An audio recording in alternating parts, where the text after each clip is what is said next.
Hello there, good evening and a warm welcome to the news tonight, where we get you the day's top stories from India and across the world. I'm Tracy Shilshi and let's head straight to the headlines. Death toll in the Nepal earthquake, near 6,000. Damaged infrastructure slows down distribution of aid material. Hope of finding survivors fades. After Punjab, Rahul Gandhi out to woo farmers in Maharashtra. Begins a 15-kilometer Pradyatra against the land bill in Amravati. The centre seeks a report from the Punjab government on alleged molestation and death of a girl as she jumped off a moving private bus. The opposition claims the bus belongs to a company owned by Chief Minister Prakash Singh Badal. Uproar in Rajya Sabha over a medicine linked to Baba Ramdev's clinic guaranteeing a male child. Opposition seeks stringent action. Government assures a fair probe. And 10 Pakistani Taliban militants sentenced to 25 years in jail for the 2012 gun attack on Malala Yousafzai.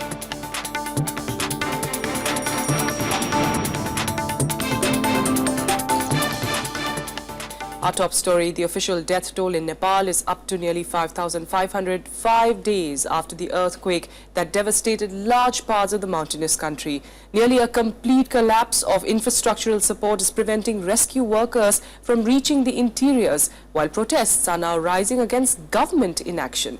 RSTV's Amritanshu Rai now reports from Kathmandu.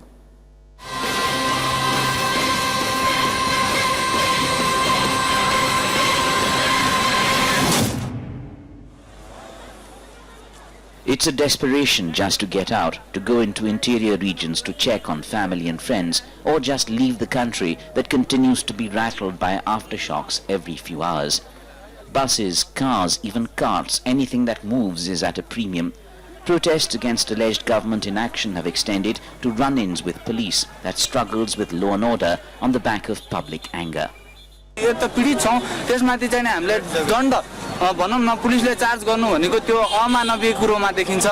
But moving out is near impossible just yet, if only for the damaged state of the main roads.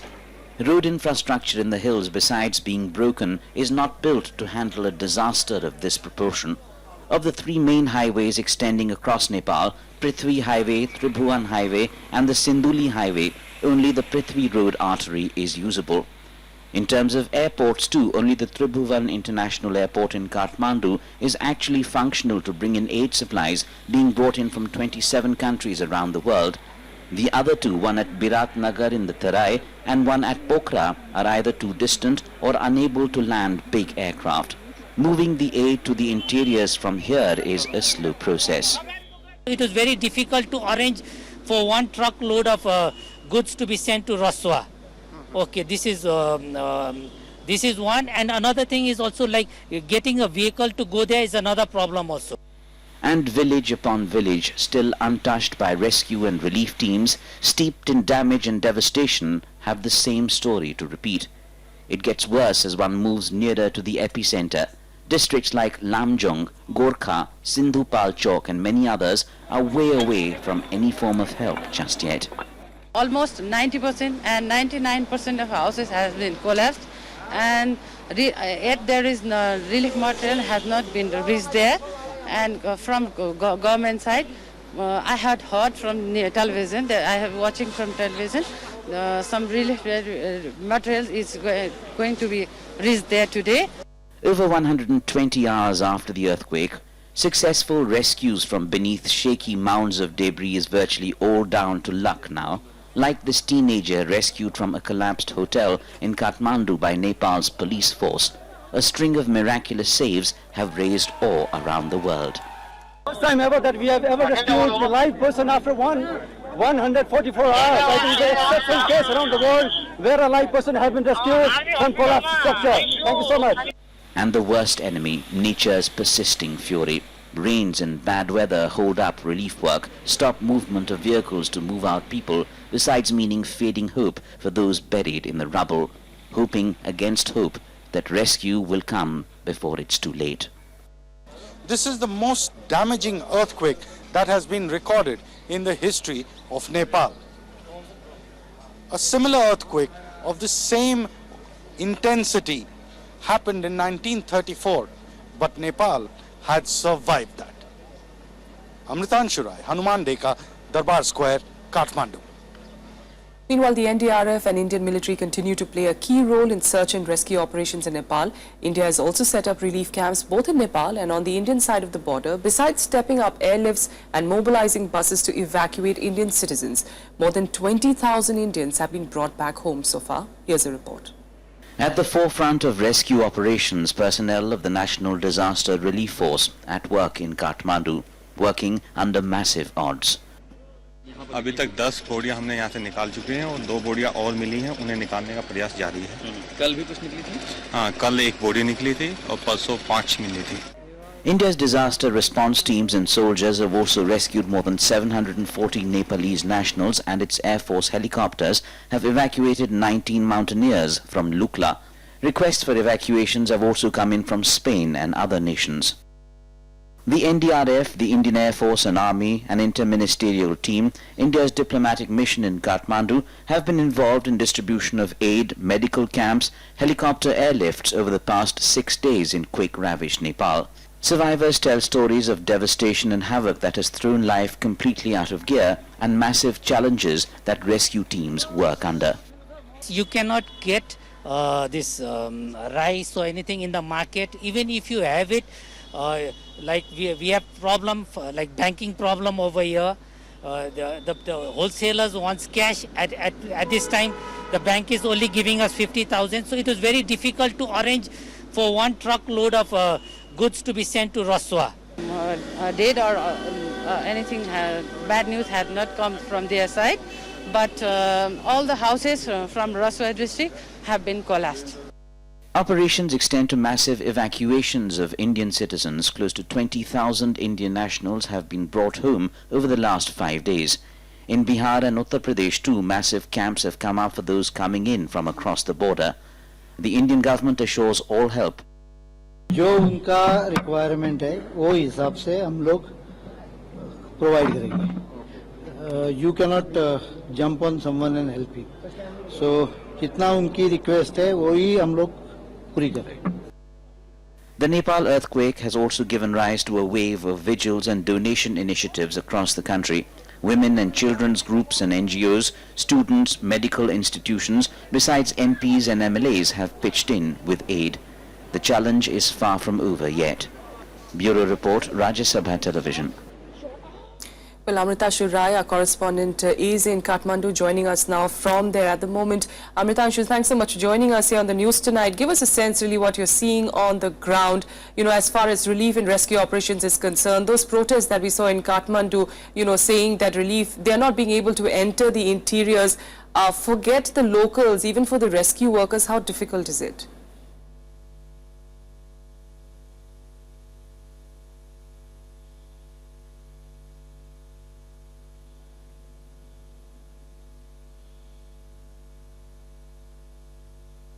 To start off, life is limping back to normalcy, and that's the good part as far as Kathmandu is concerned. So we had more traffic today, we had more shops opening, and there were people who were for the first time getting back to their homes and sleeping inside their homes and not outside in the tents. As far as the relief work is concerned, yes, the Nepalese government is inundated with international relief material, and the infrastructure available with the Nepalese government is not sufficient to absorb that quantum and pass it on down to the person last in the line. So, I mean, most of the work that you've seen, relief work, first 2-3 days happened only in Nepal, Nepal's Kathmandu region.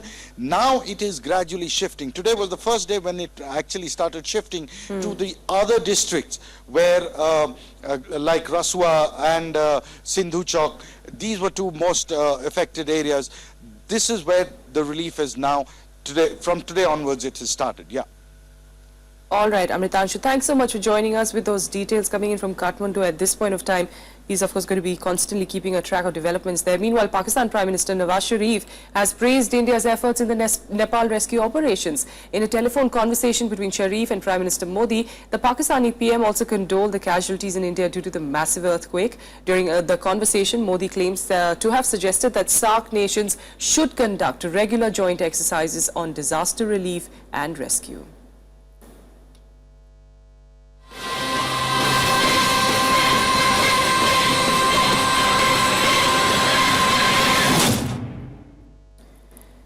All right, now on to the other big story of the day. Congress Vice President Rahul Gandhi launched a fresh salvo at the Modi government for ignoring the plight of farmers in the country. He's on a visit to Vidarbha region of Maharashtra, where he undertook a 15-kilometer-long Pradyatra. He spoke to farmers in the region and assured them of raising their problems in Parliament. Soon after his day-long visit to Punjab, Congress Vice President Rahul Gandhi headed to Maharashtra on Thursday.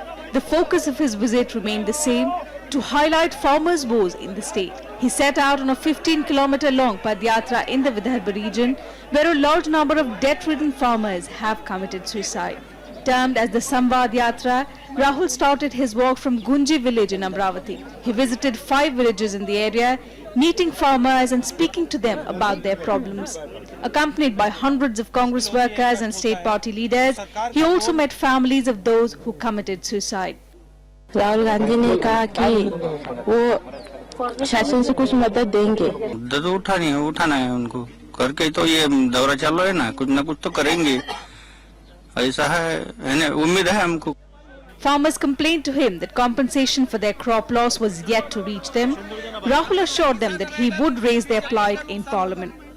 जब किसी को दुख होता है, मुश्किल होती है, कष्ट होता है, तो सरकार का रोल उनका हाथ पकड़ने का, उनको कंफर्ट करने का होता है। यहाँ किसान को लग रहा है और मजदूर को लग रहा है कि सरकार ने उसको बिल्कुल छोड़ दिया। The BJP termed the tour as little more than a gimmick by the Congress Vice President. The state government claimed it is the Congress that's largely responsible for the farmers' plight in Maharashtra, the state which it ruled for 15 years. किसानों की सुध लेने की उनको इच्छा हुई है, ये भी बड़ी अच्छी बात है। वो सुध ले रहे हैं किसानों की। सवाल इतना ही है कि 15 साल उनकी सरकार यहाँ पर रही है और 15 सालों में जिस प्रकार से किसानों की हालत हुई है, इसका जवाब उनको भी देना पड़ेगा। Since his return from nearly a 2-month sabbatical, Rahul Gandhi has stepped up action against Modi government's new land bill, calling it anti-farmer. The Congress has been working actively to woo farmers against the government. Bureau Report, Rajya TV. All right, joining us to take a closer look at the Rahul Pradyatra, we've got senior journalist Anita Katyal in studio with us. Anita, give us a sense really of Rahul's Pradyatra. You know, the last time around something in Maharashtra came up with a Kalavati story. This time, hopefully, you know, it'll be more than just a story in Parliament. People would be hoping of some action on the ground. Firstly, I would like to say, you know, that Rahul Gandhi, after his return from his, you know, almost 2-month sabbatical, is kind of plunged into a flurry of activity. Yes. As you know, and on the forefront, he has taken on the cause of farmers, because I think the Congress believes that this is an issue on which they can, you know, they can use as a comeback vehicle. So they have, you know, from the rally to his meetings, his first informal meeting with farmers, and then his, you know, Padyatras through Punjab and as well as Maharashtra now, and I think there are many more in the pipeline. Yes. So the whole effort is to kind of claim that space for the Congress, to say that, okay, it's a Congress which has always cared for the poor, the marginalized, the Khet Mazdoor and the Kisan. So the effort is to be, you know, after its devastating performance, I mean, the way it lost so badly. Yes. Cadres had been feeling really miserable and demoralized, and there was a view that Rahul Gandhi was not interested, and he was not, you know, so they were feeling very, very kind of forlorn. So is this working? Is this new Rahul Gandhi, this rejuvenated Rahul Gandhi working? So at least as a first step, what has happened is that at least his effort has energized the party workers, you know. They are now feeling a little more upbeat. They feel, okay, you know, the Rahul Gandhi is back and he's now going to lead from the front. because they had almost given up on him, and they were feeling very, very, you know, they were really kind of feeling orphaned almost, you know, and completely directionless. But I think this has given them some kind of hope. So to some extent, one positive spin-off has been that at least the party is now, you know, feeling a little more energized and upbeat. Yes, and of course, the issue being land bill itself. You know, it's an issue which strikes a chord with almost everyone. You know, it may not be as, you know, as a glamorous topic as probably a beef ban or something like that. But it's a topic which affects a lot of people in India, 67% of the country. And it's, you know, the pro-farmer thing is obviously working for the Congress as well. Well, yes, the Congress is hoping that it will work for them, you know, because they have since, and also because the land bill was their baby. They are the ones who brought this bill, and it was, they worked very hard on it, and they, and it was passed after I think 2 years of consultations with various political parties and stakeholders. Yes. So they feel that this is their bill, and so this is their baby, and they have to fight for it. And they also believe that this issue has now kind of is resonating with the public across, and the message has gone down, right down to the grassroots, that this bill is anti-farmer, it's not in the interest of farmers, and it is it's being kind of legislated to kind of help the corporate sector. So to that extent also the Congress is hoping to kind of chip away, you know, at the Modi government, you know, the NDA government, to kind of put them down, show them down, and to say that, okay, we are the ones who care for the poor, they don't.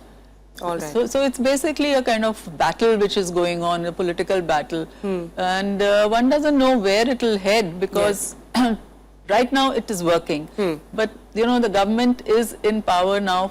It's only 1 year that it's been in office. There still has 4 years to go. Yes. So it is also very difficult to sustain an issue like this. Absolutely. You know, for another 4 years.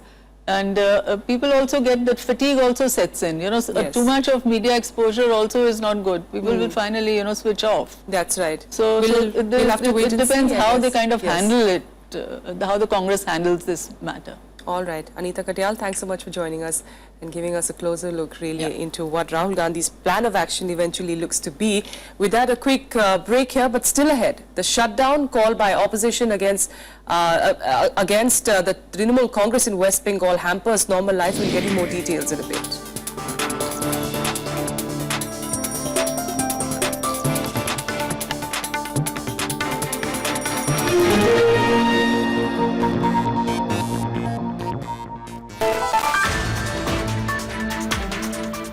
Smart Cities for India. A 98,000 crore rupee project to turn a dream into a reality. But what exactly is a smart city? How will it change urban India? Watch the big picture at 9:30 p.m. on Rajya Sabha television.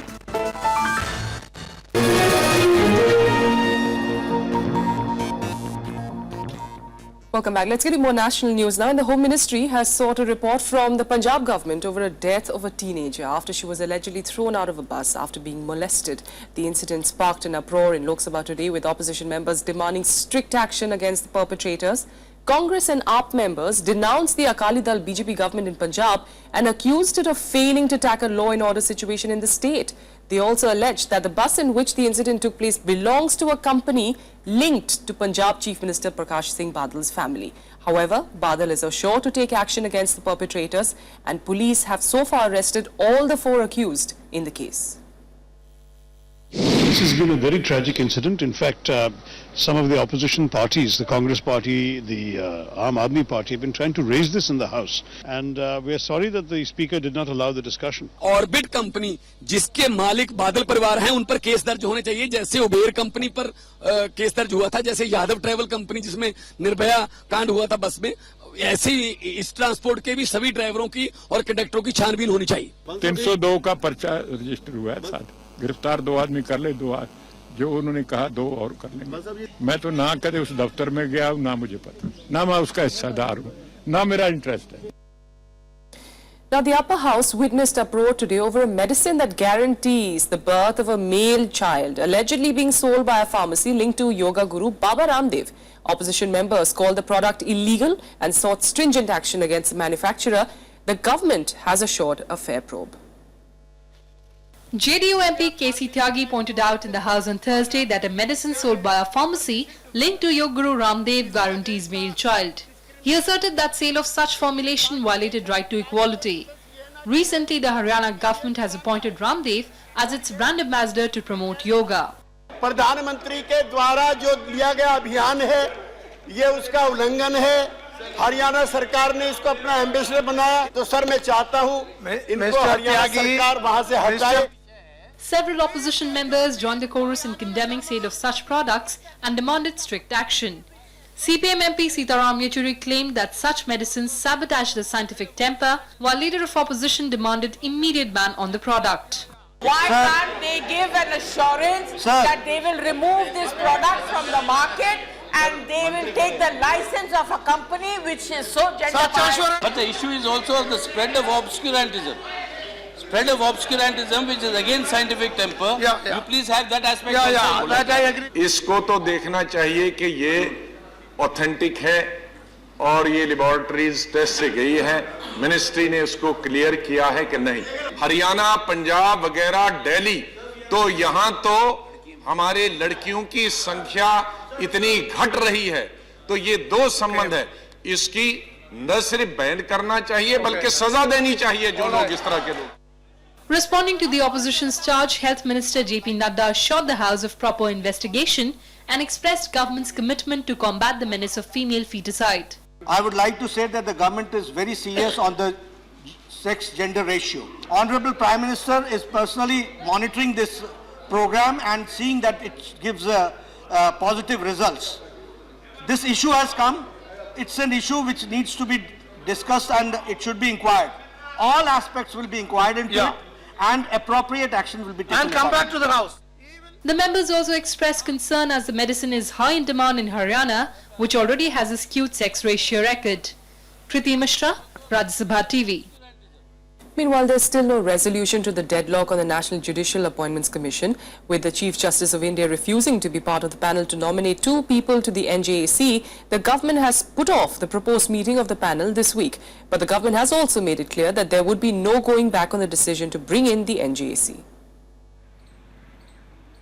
In a bid to ease the standoff with the judiciary on the National Judicial Appointments Commission, the government assured on Thursday that it will not go ahead with the proposed meeting of the panel. Law Minister Sadananda Gowda informed the Lok Sabha that the government has no intention to encroach upon the independence of the judiciary. When the matter is pending before the court, encroaching upon the judiciary, certainly the constitutional obligations will be overtaken by the government.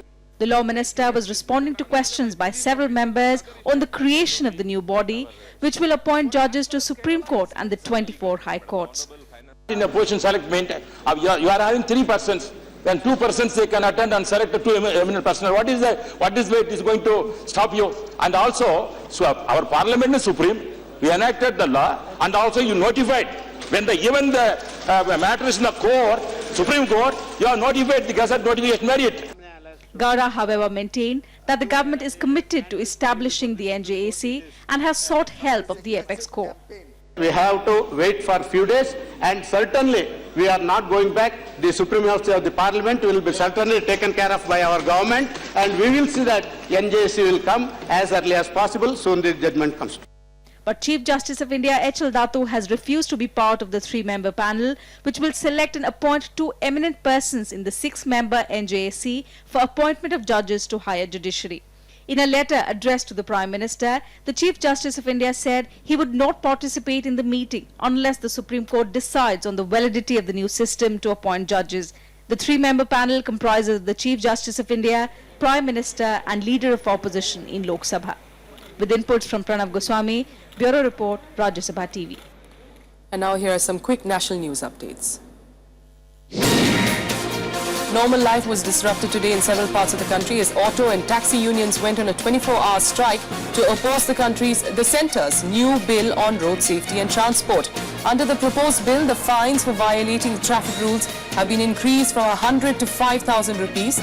Unions also claim that millions of drivers, conductors and other workers will lose their jobs once the central government takes control of the transport sector. A statewide dawn-to-dusk shutdown was observed in West Bengal today. The bandh was called by left, BJP and supported by the Congress to protest against the alleged violence by the ruling Trinamool Congress during the recent civic polls. There were reports of buses being vandalized and clashes between TMC and CPM workers in Kolkata.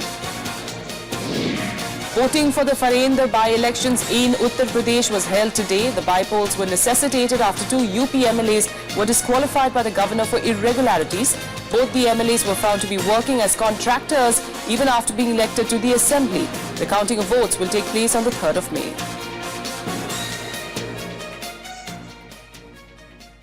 All right, now 10 Pakistani Taliban militants were sentenced to 25 years in jail today for the attack on Nobel Peace Laureate Malala Yousafzai back in 2012. Last year, the Pakistan Army had arrested the Tehreek-e-Taliban Pakistan militants involved in the attack. The young activist survived the gunshots and recovered after treatment first in Pakistan and later in the UK, where she now lives with her family. Malala won the worldwide acclaim for standing up for the right to education of girls in the Swat Valley in 2007 when the Taliban controlled the region. She won the Nobel Peace Prize last year.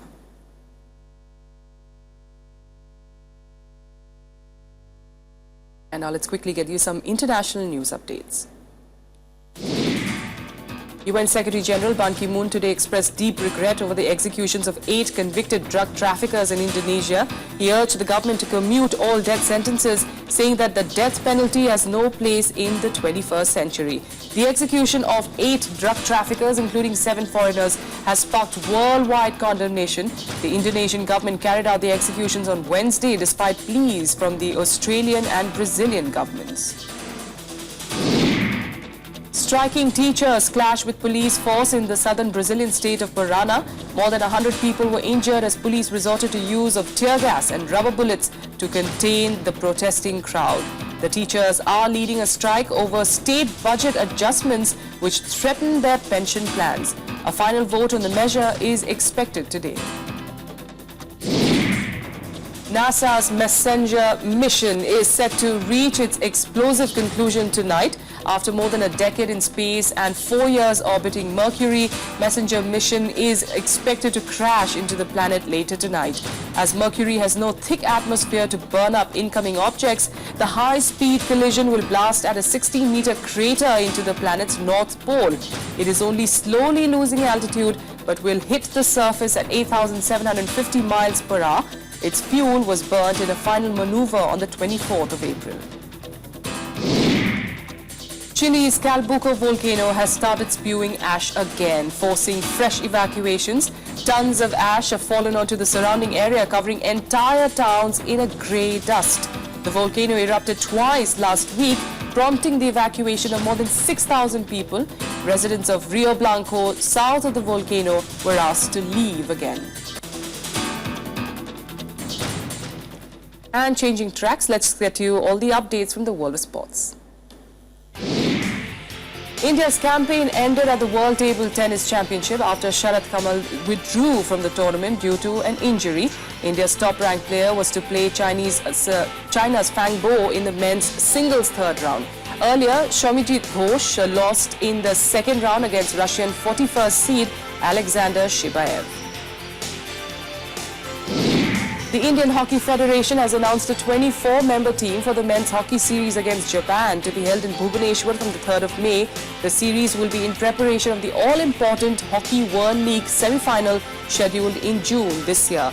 India had finished 3rd in the Sultan Azlan Shah Cup earlier this month. Chelsea moved within one win of claiming the Premier League title after they came from behind to beat Leicester City 3-1.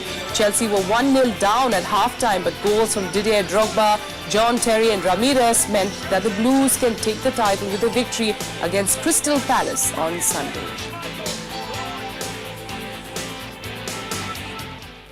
And that's all we have on the news tonight from the entire team here. Good night. Thank you.